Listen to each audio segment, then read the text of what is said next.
നിർമ്മിത ബുദ്ധി സാങ്കേതിക മേഖലയിൽ കേരളത്തിന്റെ ഭാവി പങ്കാളിത്തം ഉറപ്പാക്കുന്നതാണ് കൊച്ചിയിൽ നടക്കുന്ന AI കോൺക്ലേവ്.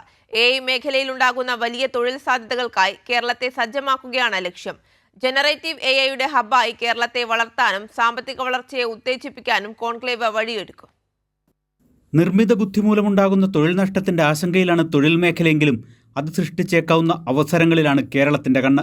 അതിനായി കേരളത്തെ സജ്ജമാക്കുകയാണ് AI കോൺക്ലേവിന്റെ ലക്ഷ്യമെന്ന് മന്ത്രി പി രാജീവ് പറഞ്ഞു. നമുക്കുള്ള സാധ്യത എങ്ങനെ വന്നാലും ഡിസ്പ്ലേസ്മെന്റ് എല്ലായിടത്തും വരുമല്ലോ.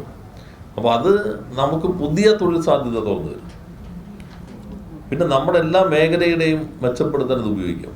അപ്പോൾ ആരാണോ ആദ്യം എക്യുപ്ഡ് ആകുന്നത് അവർക്കായിരിക്കും സാധ്യത. അപ്പോൾ അതുകൊണ്ടാണ് ഇപ്പോൾ നമ്മൾ റൈറ്റ് ടൈമാണ്. അതുകൊണ്ടാണ് ഗവൺമെൻറ്റും ഇതിനകത്ത് നല്ലൊരു ഇനീഷ്യേറ്റീവ്. ടെക്നോക്രാറ്റുകൾ, വിദ്യാർത്ഥികൾ, ഗവേഷകർ, നിക്ഷേപകർ, വ്യവസായ പ്രമുഖർ, അനലിസ്റ്റുകൾ എന്നിവരടക്കം കോൺക്ലേവിന്റെ ഭാഗമാകും.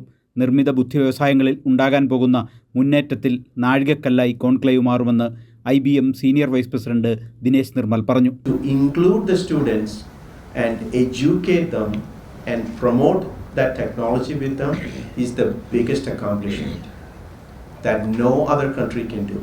In Kochi we did that. We brought the students to be part of this conference. It's conclude. That's one. നിർമ്മിത ബുദ്ധിയുടെ പരിവർത്തന സാധ്യതകളും സമൂഹത്തിലും സമ്പദ് വ്യവസ്ഥയിലും അതിൻ്റെ സ്വാധീനവും സമ്മേളനം ചർച്ച ചെയ്യും. പ്രഭാഷണങ്ങൾ, പാനൽ ചർച്ചകൾ, സംവേദനാത്മക സെഷനുകൾ എന്നിവയാണ് സമ്മേളനത്തിലെ പ്രധാന അജണ്ട. പങ്കെടുക്കുന്നവർക്ക് AI സാങ്കേതികവിദ്യയിലെ ഏറ്റവും പുതിയ മുന്നേറ്റങ്ങൾ നേരിട്ട് മനസ്സിലാക്കാൻ സാധിക്കുന്ന സംവിധാനവും ഉണ്ടായിരിക്കും. ഡെമോകൾ, ആക്ടിവേഷനുകൾ, വ്യവസായ വിദഗ്ധരുമായുള്ള കൂടിക്കാഴ്ച എന്നിവയും കോൺക്ലേവിൻ്റെ ഭാഗമായി ഒരുക്കിയിട്ടുണ്ട്. കൈരളി ന്യൂസ്, കൊച്ചി.